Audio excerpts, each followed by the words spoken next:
Long వీడియోలో ఈ blouse cutting అయితే పెట్టానండి. కింద నెక్ బ్రాడ్‌గా వచ్చింది. పైనేమో కొంచెం సన్నగా వచ్చింది కదా! అలాగన్నప్పుడు మనకి భుజాలు జారకుండా ఎలా ఉండాలి అంటే, మీకు షోల్డర్ అనేది కొంచెం చిన్నగా తీసుకోవాలన్నమాట. 5 ఇంచులు ఉందనుకోండి, కొంచెం 2 గీతలు తక్కువ 5 ఇంచులు తీసుకొని నెక్ విడ్త్ నార్మల్‌గానే ఇవ్వాలి. కింద నెక్ డీప్ దగ్గర విడ్త్ ఎక్కువ ఇచ్చుకుంటే మీకు భుజాలు జారవు.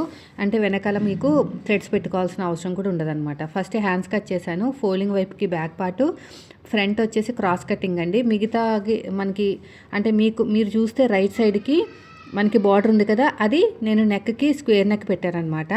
ఇది రౌండ్ నెక్ కట్ చేశాను మర్చిపోయి, తర్వాత మళ్ళీ స్క్వేర్ కింద అడ్జస్ట్ చేశాను. సో నేను స్టిచ్చింగ్ వీడియోలో చూపిస్తాను. ఇది అయిపోయిందండి. నెక్స్ట్ వచ్చేసి ఇది క్రాస్ కటింగ్ కాబట్టి ఇలా క్రాస్గా వేసేసుకోండి. ఇలాగ నీట్గా క్రాస్గా కట్ చేసేసుకోవాలి. ఇటు సైడ్ కూడా అంతే.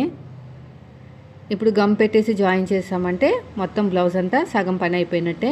అది ఎలాగా ఐరన్ చేసుకోవాలి ఏంటనేది కూడా నెక్స్ట్ వీడియో చూపిస్తాను. కటింగ్ పెట్టాను చూడండి.